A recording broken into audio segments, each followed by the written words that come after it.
Right, so let's look at what to expect when you get to the Stage 3 assessment day, or Stage 3 selection centre as sometimes it's known.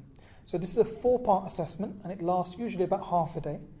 You're going to do 3 different simulated consultations, each lasting 10 minutes. So one is with a simulated patient, one is a relative or a carer, and the third one's a bit different. It's a professional discussion, a simulated consultation with a professional colleague. That colleague won't be another doctor, but it could be anyone else that you might work with, either in a hospital or a sort of GP setting. So anything from a practice manager to a physiotherapist or pharmacist or nurse or midwife, or anyone but not another doctor. For each of these, as I mentioned, you get 10 minutes, and that includes reading time. So, on your table there'll be a card with some background information, and when they tell you to start, you turn over your card, you start reading. Once you're ready, you need to go and call in the patient or relative or colleague. They'll be just outside the door or a few steps outside, sitting on a chair. And that whole time, your time is ticking down.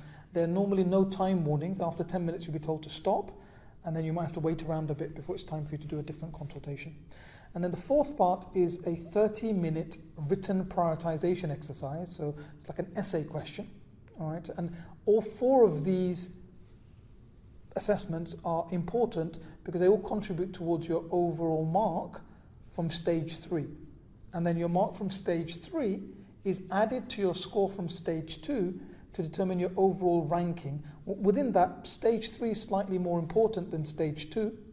The exact proportion has not been released by the National Recruitment Office, but both parts do contribute, with Stage 3 being the more important of the 2. So these are the 4 bits that you're going to expect, and one of the really important things is that Stage 3 is testing skills rather than knowledge, like the clinical paper in Stage 2 or the SRA. So it's really important that the more time you have to practice simulated consultations, to practice writing good answers for the written prioritization exercise to time, the better you're going to get by the time you get to the exam in terms of performance. So, it's not about just reading. It's about, once you understand what to do and what skills are being assessed, you want to practice as much as you can. So especially for the consultations, forming a study group can be great. One can be the doctor, one's the patient or relative or colleague, and one to sort of observe and give some feedback.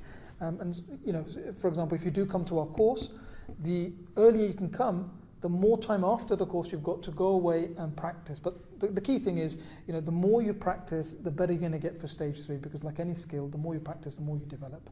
So I hope that's useful as an idea as to what to expect at Stage 3, and all the best with your assessment.